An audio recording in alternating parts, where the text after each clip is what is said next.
Frank Miller stood motionless before the Galactic Council, his face a mask of calm that belied the storm raging within him.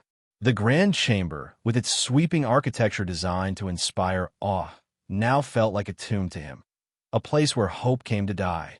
Around the crescent-shaped table sat the representatives of 100 worlds, their varied physiologies unified by the same expression, indifference. "The evidence before you is clear," Frank said, his voice steady despite having made this same plea 12 times before. "The Vors have destroyed 3 settlements on Tiddy Colony. Over 5,000 civilians dead in the last month alone. Our defensive capabilities are overwhelmed. Earth requests immediate military assistance under Article 7 of the Mutual Defense Treaty."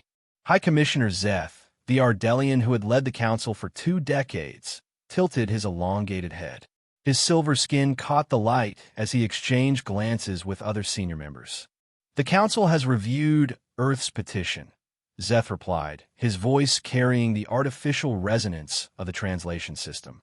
"While we acknowledge the regrettable incidents on Tiddy, we find insufficient evidence that these constitute a systematic threat requiring council intervention. The Vors ambassador assures us these were isolated incidents resulting from territorial misunderstandings." Frank's hand tightened around the data crystal he held. Isolated incidents. He projected a hologram above the table.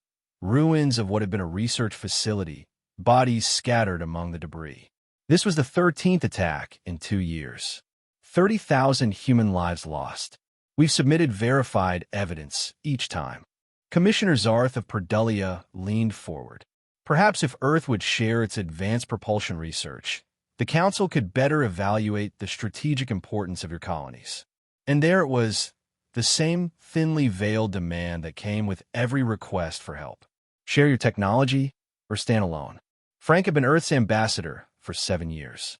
He had followed protocol, observed decorum, believed in the system. He had come today with President Laura Bennett's instructions clear in his mind. If they refuse again, you know what to do. Frank took a deep breath. Instead of the expected plea or protest, he simply closed his hologram projector, placed it in his pocket, and turned his back on the council. An unprecedented breach of protocol. "Ambassador Miller?" Zeth called, surprise evident in his voice. "The council has not dismissed you." Frank paused at the chamber doors but didn't turn around. "For 30 years, humanity has played by your rules," he said quietly. "We've shared what you demanded, waited when you delayed, compromised when you insisted. And when we needed you most, you offered nothing but excuses." The chamber had fallen completely silent. "Ambassador, this display is most irregular," Zeth began, but Frank continued walking.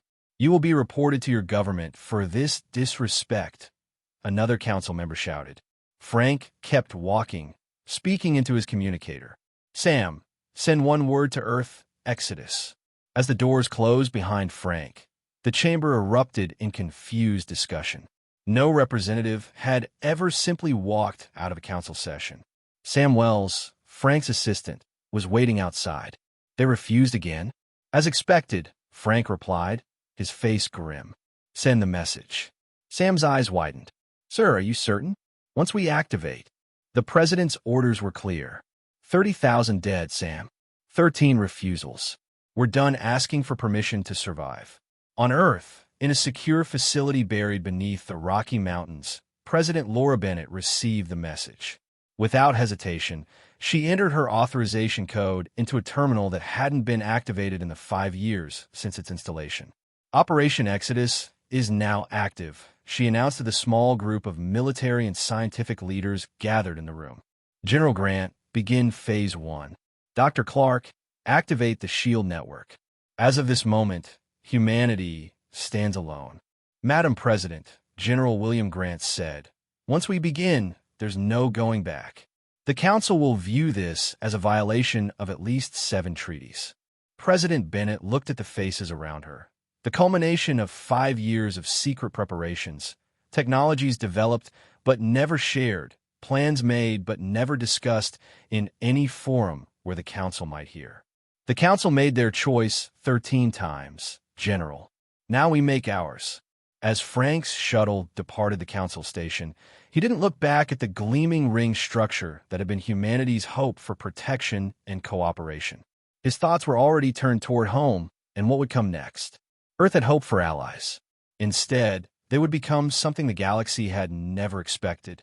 6 months passed without a single human representative appearing at any galactic council meeting. The absence was initially mocked, seen as a childish protest that would soon end when Earth realized its dependency on galactic trade and protection. But as weeks turned to months, confusion replaced condescension. Still no communication from Earth or any human colony, reported Zarth during the Council's quarterly session. Their embassies have been vacated on 17 worlds. Trade has ceased entirely. High Commissioner Zeth dismissed these concerns with a wave of his slender hand. Humans are emotional beings. They'll return when economic realities set in. No species can isolate itself in this interconnected age. Yet throughout human space, unprecedented activity was underway.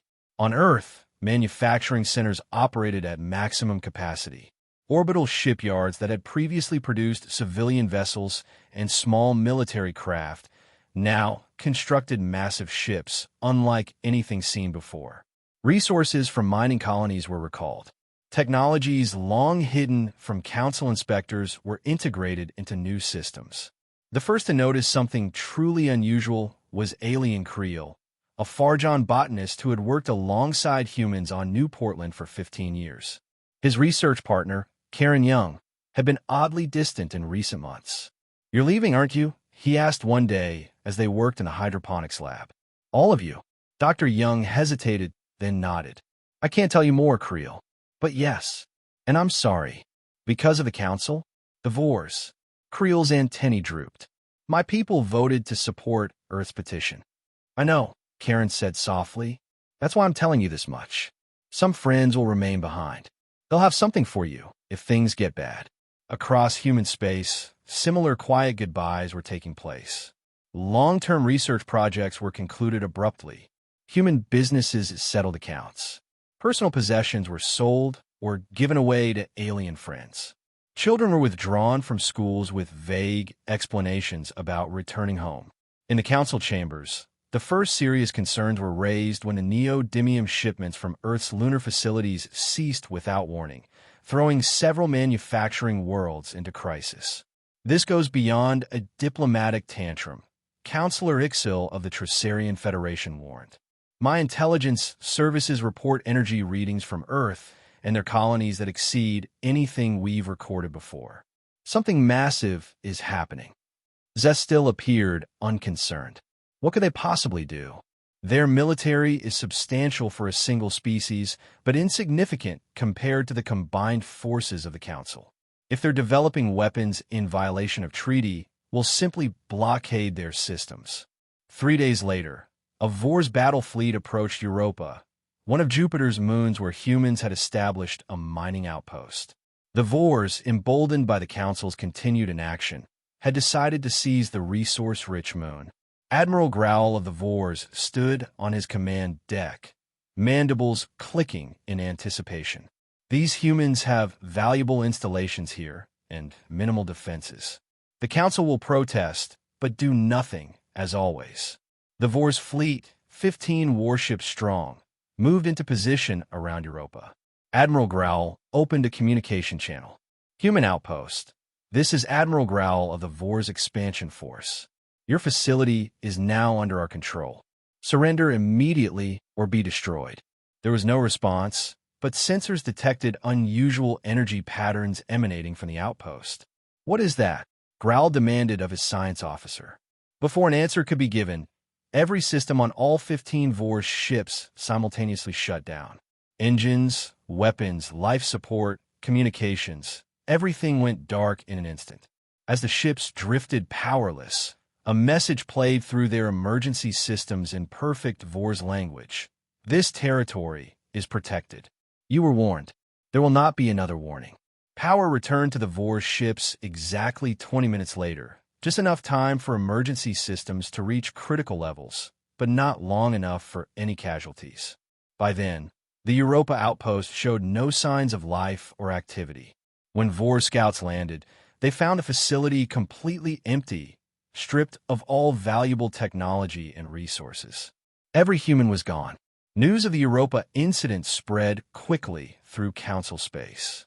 For the first time, High Commissioner Zeth called an emergency session specifically about the human situation. What weapon did they use? Demanded representatives from a dozen worlds. How could they neutralize an entire fleet without firing a shot? No, answers were forthcoming. Intelligence reports from across human territory painted an increasingly concerning picture. Massive energy signatures from Earth, orbital construction unlike anything previously recorded, and most alarmingly, entire cities on colony worlds being systematically dismantled. Dismantled? Zarth repeated incredulously when the report was presented. What do you mean, dismantled? The intelligence officer, a Kelvari with multicolored plumage, shifted uncomfortably. Exactly that, Commissioner. On New Portland, the human settlement of 3 million inhabitants is being taken apart piece by piece. Not destroyed, disassembled. Buildings, infrastructure, everything. And then, removed. Removed to where? Zeth demanded. Unknown. Our monitoring satellites detect massive ships in orbit unlike any we've seen before. Materials go up, but we cannot track where they go after that. In the silence that followed, Commissioner Zarth finally voiced what many had begun to suspect. I believe we have fundamentally misunderstood what is happening. The humans aren't throwing a diplomatic tantrum. They're leaving. Leaving? Zeth scoffed. Leaving where? The galaxy? Preposterous. Zarth's 4 eyes blinked in sequence, a sign of deep concern among his species. What if we have become the problem they're solving? What if, after 13 refusals, they decided the council is not worth their continued participation? The chamber fell silent as the implications sank in. On Earth, Operation Exodus entered its final phases. President Bennett addressed the unified population through a global broadcast. For 30 years, we sought partnership among the stars.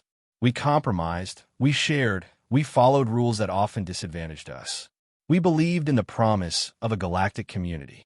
That belief cost us 30,000 lives, while those pledged to protect us watched and did nothing. Her voice remained steady, but her eyes revealed the weight of the decision. Today, we chart our own course. The ships that will carry humanity to our new home are complete. The coordinates are set. In 6 months, not a single human being will remain in council space. We go not in fear, but in hope. Hope for a future where our children can thrive without depending on the mercy of those who have shown us none. In orbit above Earth, the full scale of humanity's secret preparations became visible as cloaking fields were dropped. Massive arc ships, each capable of carrying millions of people and all the infrastructure needed to rebuild, assembled in formation. Smaller vessels swarmed between them, loading the accumulated resources and technology of centuries. On colony worlds, the process was even more dramatic. Entire cities, rather than being dismantled as council observers had thought, were being prepared for transport. Revolutionary field technology, developed in secret and never shared with the council, allowed whole sections of human settlements to be lifted intact into the waiting ships. Diane Russell, an intelligence officer with Earth's Unified Defense Force, monitored the council's reactions from hidden facility. They're finally starting to panic, she reported to General Grant. 7 emergency sessions in the past month. They've sent 3 diplomatic missions to Earth orbit, but of course, we're not responding. And the Vors? General Grant asked, suspiciously quiet since Europa. Our display seems to have made an impression. Good. The last thing we need is to fight a war while we're packing to leave. The scale of Operation Exodus was unprecedented. Every human from Earth and the 17 colony worlds would depart. Over 11 billion people. Only a few thousand volunteers would remain behind, mainly to assist alien friends who had supported humanity and might face retaliation. Alan Porter, the logistics coordinator for resource allocation, worked tirelessly to ensure nothing of value was left behind. We're not just taking people, he explained to his team. We're taking our civilization, every seed bank, every library, every factory that can be moved.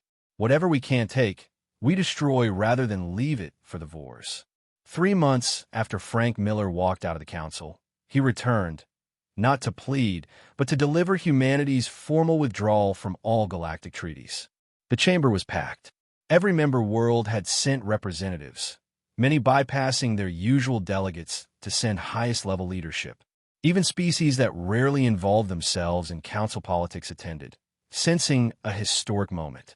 Frank stood before them, straight-backed and resolute. 30 years ago, humanity joined this council with hope and optimism.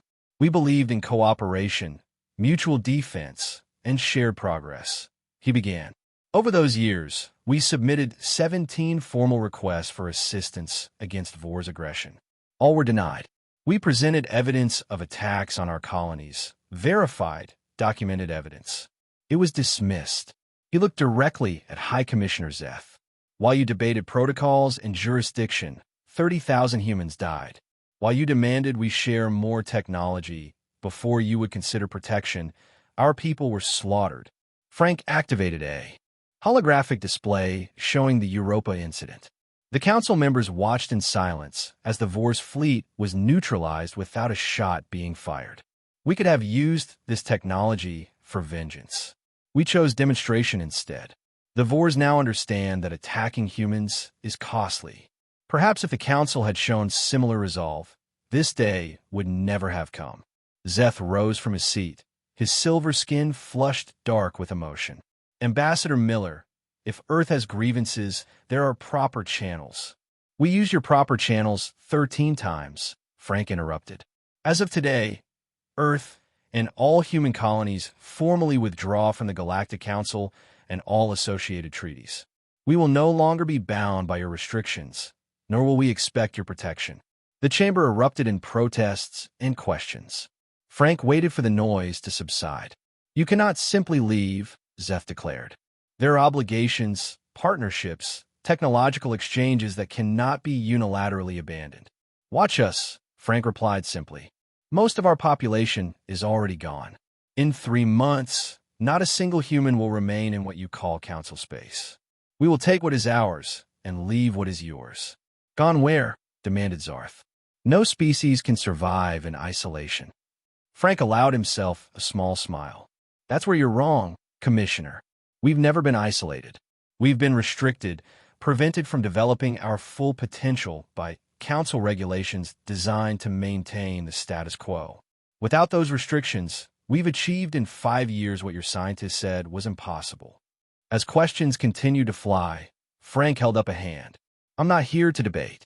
This is a formal notification, nothing more. Humanity has made its decision. And if the council forbids this withdrawal? Zeth asked, his tone dangerous. Frank turned to leave, then paused. Do you really want to see what else we developed while you weren't looking? While Frank addressed the council, Dr. Karen Young continued her work on a vaccine for a plague affecting the Maclari, a non-council species from the outer systems. The Maclari had been refused assistance by the council due to their non-member status, but had historically been friendly to human researchers. When a Maclari representative nervously asked if the vaccine work would stop due to humanity's departure, Dr. Young shook her head. We finish what we start, she said, carefully preparing another culture sample. The full vaccine formula and production methodology will be left with your medical team. We estimate it will save at least 8 million lives over the next decade. Why help us when you're leaving? The Maclari asked, confusion evident in its vibrating voice sac. Karen looked up from her work. Because that's who we are, or at least who we aspire to be. The council forgot that protection isn't just about military force. It's about using your capabilities to help others. We won't make the same mistake. Across human space, similar scenes played out. Engineers taught alien counterparts maintenance procedures for technology that would be left behind. Doctors ensured continuity of care for non-human patients. Farmers shared seedlings and cultivation techniques with alien agricultural worlds that had become dependent on human crops. But alongside these gestures of goodwill came the most dramatic phase of Exodus, the final departure from the colony worlds. On New Portland, crowds of alien residents gathered at a safe distance to witness something unprecedented. The human city, or what remained of it after months of preparations, began to shimmer with energy. Massive field generators, positioned around the perimeter, activated simultaneously. To the astonished observers, it appeared as if reality itself bent. The entire remaining infrastructure of the human settlement, buildings, transit systems, power plants, rose from the ground as a single unit, surrounded by an iridescent energy field. Above, a massive ship descended through the atmosphere, a yawning bay opening to receive the city. Alien Creel watched, tears in his compound eyes, as his friend's home for 15 years was lifted away. Once the city was secured within the Ark ship, smaller vessels performed final sweeps, ensuring nothing of value remained. Creel was approached by a human he recognized as Gregory Williams, a professor who had chosen to stay behind. "She wanted you to have this," Gregory said, handing Creel a crystal data storage device. "It contains design specifications for the shield technology we used against the Vors. Not a weapon, purely defensive. Karen hoped it might protect your people if the Vors turned their attention elsewhere after we're gone." Similar scenes occurred on every human colony world. Entire cities vanished into massive ships. Where once stood the achievements of human engineering, only empty terrain remained, scrubbed clean, as if humanity had never been there at all. The final departure took place on New Montana, humans' most distant and recently established colony. A small delegation from the council had arrived, desperate for one last attempt at negotiation. They found only a skeleton crew of humans, overseeing the final loading procedures. Chief Engineer Kelly Winters, the officer in charge, listened to their pleas with a stoic expression. "The council is prepared to offer significant concessions," the lead delegate said urgently. "Military protection, technology sharing, representation on the High Commission." "You misunderstand," Kelly interrupted. "This is a negotiation tactic. The decision is made. Implementation is nearly complete." Behind her, the last city section was rising toward the waiting Ark ship. "Where are you going?" another delegate demanded. "At least tell us that." Kelly smiled. "Somewhere beyond your charts. Somewhere we can build without restriction. Somewhere safe." As the delegates continued to press, Kelly removed a crystal similar to the one Gregory had given Creel. "This contains the defensive shield specifications," she said, handing it to the shocked delegates. "It's effective against Vors weapons and can be adapted to protect any peaceful world." "You're giving us this?" the delegate asked in confusion. After everything, Kelly looked at the alien, her expression both sad and resolute. "Because we're better than how you treated us." She turned and walked toward her shuttle as the final field generators were loaded. The delegation stood in stunned silence as the last remnants of human presence on New Montana vanished into the enormous vessel hovering above. Within hours, the ship itself disappeared into the depths of space, leaving nothing but undisturbed Earth and bewildered aliens behind. High Commissioner Zeth stood before a nearly empty council chamber, his usual confidence shattered. 3 months had passed since Frank Miller's final appearance, and humanity had kept its word. Not a single human remained in council space, save for a few thousand volunteers who had formally renounced Earth citizenship. "We have severely miscalculated," Zeth admitted to the remaining council members. "Intelligence reports confirm the humans possess technologies far beyond what they shared with us.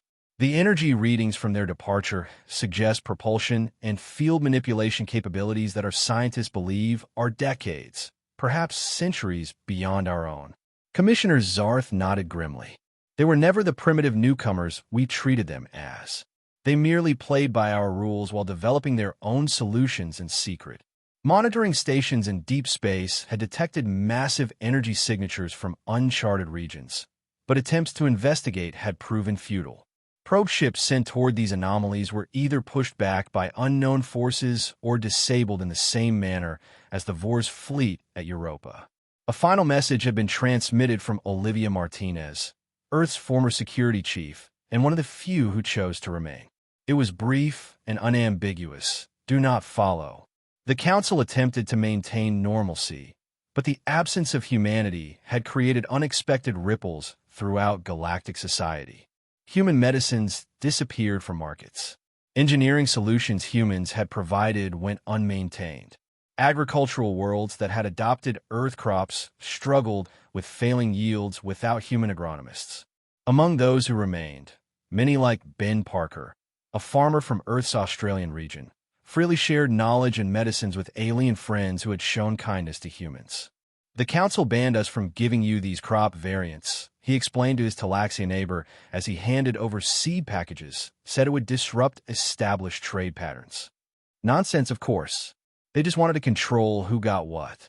What troubled the Council most was the growing realization that humans hadn't just hidden their technological capabilities, they had hidden their potential. Multiple review committees were established to assess what had been missed, how humans had developed so rapidly without detection. They compartmentalized, explained an analysis presented to the remaining council. No single project revealed the whole. They developed theoretical frameworks within council restrictions, then implemented them beyond our monitoring range. Most significantly, they understood our surveillance methods better than we understood their research. But the consequences of humanity's departure extended beyond economic and technological impacts. 3 months after the last human ship disappeared, the galactic power balance that had remained stable for centuries collapsed. The Vors, no longer deterred by the demonstration at Europa and seeing the Council weakened by human departure, launched a massive offensive against the Outer Rim worlds. 7 planets fell within 2 weeks, resulting in millions of casualties. The Council fleet, spread too thin across too much territory, could not respond effectively. Smaller species appealed desperately for help. Some worlds that had received defensive technology from departing humans successfully repelled Vor's attacks. Others fell quickly, their populations enslaved or worse. The Council, divided and fearful, could not agree on a unified response. Some advocated appeasement, others for full military mobilization. As debates raged, more worlds fell. 3 years after humanity's departure, the Vors controlled nearly 1/3 of former Council space. The Council itself existed in name only, its authority shattered, its member worlds focused on individual survival rather than collective action. It was in this climate of desperation that the Perdurian research vessel Horizon, damaged after a narrow escape from a Vors patrol, drifted into an uncharted region of space. Captain Linda Howard had ordered all non-essential systems shut down to avoid detection as they conducted emergency repairs. Status report, she demanded from her engineering team. Life support stable, but limited to 3 days, replied her chief engineer. Propulsion remains offline. Communications functioning at minimal capacity.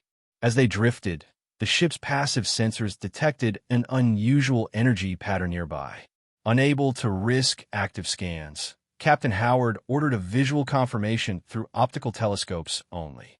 What they saw left the bridge crew speechless. In the darkness of space hung a massive structure, clearly artificial, clearly enormously advanced, and undeniably of human design. It's some kind of gate, whispered the science officer. The energy signature matches what we recorded during the human exodus. Before Captain Howard could respond, the ship's communications system activated without command. Perdurian Vessel Horizon, came a calm human voice. You sustained damage. Do you require assistance? After a moment of shocked silence, Howard responded, This is Captain Linda Howard. We are damaged and being pursued by Vors forces. Who am I speaking with? This is New Horizon Outpost Control. Please stand by for tractor guidance. We'll bring you in for repairs and medical assistance if needed. The Horizon was gently pulled toward the massive structure, now recognizable as a space station of unprecedented scale built around what appeared to be an artificial wormhole. As they approached, they saw hundreds of ships moving in and out of the station, some recognizably human in design, others entirely foreign. When they docked, Captain Howard and her senior officers were greeted by Commander Heather Johnson, who welcomed them with surprising warmth. The Vors have been expanding aggressively, Johnson acknowledged as she guided them through the bustling station. We've been monitoring the situation. You've been watching as the galaxy falls into chaos. Howard asked, unable to keep accusation for a voice. Johnson's expression remained neutral. We left because the council wouldn't protect us. We didn't leave to become the council. Howard and her crew were astonished by what they witnessed during their 3-day stay. The station served as a gateway to what humans now called the New Horizon, a cluster of stars beyond the reach of both Council and Vors, where humanity had established a new civilization free from external restrictions. Director Paul Edwards, the station's civilian administrator, explained to the increasingly amazed Perdurians. We didn't run away, Captain Howard. We moved forward. Without the Council's restrictions on AI research, quantum engineering, and dimensional physics, we've achieved in 3 years what might have taken centuries. But the galaxy is burning, Howard protested. Millions are dying under Vors occupation. Edwards nodded solemnly. We know. We've been preparing a response since the day we left. But we won't return to a system that failed. If the galaxy wants humanity's help, it will be on new terms. News of the Horizon's discovery spread quickly through what remained of Council space. The Council hastily assembled a high-level diplomatic mission to the human outpost, desperate for assistance against the advancing Vors. Meanwhile, on worlds throughout former Council space, populations lived in fear of the next Vors attack. On Elisa 7, Governor Carol Reed addressed a frightened crowd in what had once been a prosperous city center, now fortified against expected invasion. The Council cannot help us, she admitted, her voice amplified across the square. Our defense forces will fight to the last, but we must prepare for the worst. As she spoke, sensors detected multiple ships entering orbit. Panic spread through the crowd until an operator called out, "They're not Vors. The configuration is human." On screens throughout the city appeared the face of Captain Natalie Cooper of the Earth's ship Pathfinder. "People of Elisa 7, she announced, we are aware of the Vors fleet approaching your system. We offer immediate evacuation of civilians and military support for your defense forces. Not as subjects, not as dependents, but as allies, on new terms." Similar scenes played out simultaneously on nearly 30 worlds facing imminent Vors attack. Human ships appeared in orbit, offering evacuation, support, and alliance. Not under Council authority, but under a new framework. 10 years after the Exodus began, the Vors controlled nearly half of what had once been Council space.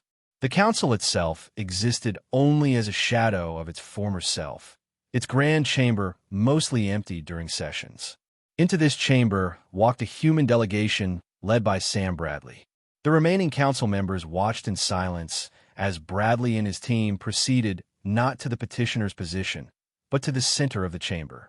There, they activated a holographic projector that replaced the Council's crescent table with the image of a circular one. 10 years ago, humanity abandoned this table because we had no voice here, Bradley began. Today, we return, not to reclaim our old seat, but to build a new table where everyone has equal voice and equal responsibility. Bradley explained that humanity had not abandoned the galaxy, only a failed system. They had built something better and were now ready to share it. We offer membership in a new alliance, he continued. One founded on true equality and mutual defense. One where technology is shared, not hoarded. One where an attack on any member is answered by all. He gestured to a data display showing the successful defense of worlds that had accepted human assistance. Already, 37 worlds have joined us. Together, we've pushed back the Vors from 12 systems. What the Council could not achieve in years, we've begun to achieve in months. The terms are clear. No high commissioners, no privileged positions. Every world would have equal representation at the round table. Advanced technology would be shared openly. Mutual defense would be absolute and immediate. The choice is yours, Bradley concluded. Continue clinging to a failed system, or join us in building something better. Not under humanity's rule, but in true partnership. One by one, the remaining Council members voiced their acceptance. Even High Commissioner Zeth, humbled by years of failure, acknowledged the necessity of change. Within a year, the war against the Vors had turned decisively. The new alliance, officially named the Galactic Concordat, liberated world after world. Human technology, combined with the diverse capabilities of other species, proved unstoppable against the once feared Vors fleets. Unlike the old Council, the Concordat provided immediate aid for reconstruction. Worlds devastated by Vors occupation received not just military support, but humanitarian assistance, medical care, and technological uplift. The wormhole gates that humans had built for their exodus became conduits for cooperation and exchange. Alien students studied at human universities. Human doctors worked in alien hospitals. Trade flowed freely, unrestricted by the bureaucracy that had characterized the Council era. 20 years after Frank Miller walked out of the Council chamber, Earth President Julian Nelson addressed the United Human Congress, with representatives from over 100 non-human worlds in attendance. When we left, we did so because we needed to find our own path before we could help others find theirs, she said. We needed to break free of restrictions that kept us from our potential. But we never intended to abandon the galaxy forever. Behind her stood symbols from hundreds of worlds, testament to a new era of cooperation. The gates that once carried us away now bring us together. The technology we developed in secret now protects all who choose peace. And the galaxy that once watched in dread as humanity abandoned the table now eagerly gathers around a new one, where everyone has a place, everyone has a voice, and no one stand alone. As she spoke, reports arrived of the final Vors stronghold surrendering to Concordat forces. The long war was over. A new age had begun. On a distant world, Frank Miller, now aged and retired from diplomatic service, watched the address from his home overlooking a valley where human and alien children played together. A visitor approached, one he recognized as Zarth, the former council member who had first understood what humanity was doing.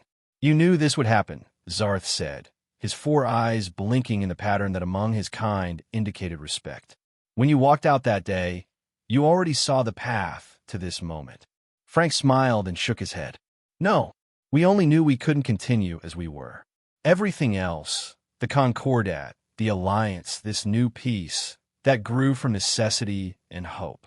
You changed everything, Zarth observed. No, Frank corrected gently. We just abandoned a table where we weren't welcome and built a new one with room for everyone. The change came when others chose to join us there. As night fell, lights from 100 different settlements, human and alien, illuminated the valley before them.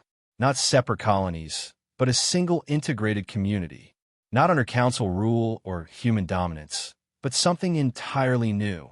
The galaxy had watched in dread as humanity abandoned the table. Now it thrived because humanity had built a better one.